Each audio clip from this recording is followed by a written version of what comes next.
Hello, আসসালামু আলাইকুম guys, সবাই কেমন আছো? আজকে আমার শাশুড়ি বানাবে দুধ চিতই পিঠা। তো চলো তোমাদের সাথে এই পিঠার ভিডিওটি শেয়ার করি।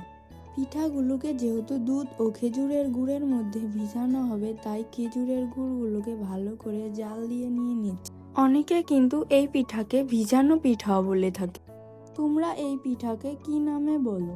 দেখো কি সুন্দর করে খেজুরের গুড়কে পানি দিয়ে জাল করে একটা ছাঁকনি দিয়ে সুন্দর করে ছেঁকে নিয়েছে।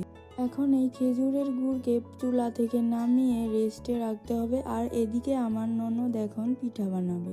আর গুড়ের সাথে দুধটাকে একসাথে জাল করলে দুধটা ফেটে যাওয়ার সম্ভাবনা থাকে, তাই আগে খেজুরের গুড়গুলোকে জাল দিয়ে নিয়েছে।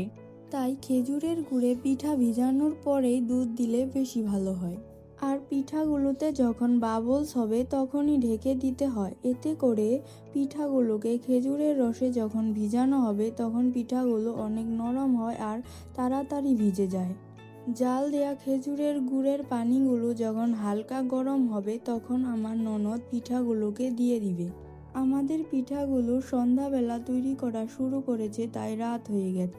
আমার নানু শাশুড়ি আবার পিঠা ভালো বানাতে পারে, তাই এখন তিনি পিঠাগুলোকে বানিয়ে বানিয়ে খেজুরের গুড়ের ভেতর দিয়ে দিচ্ছে।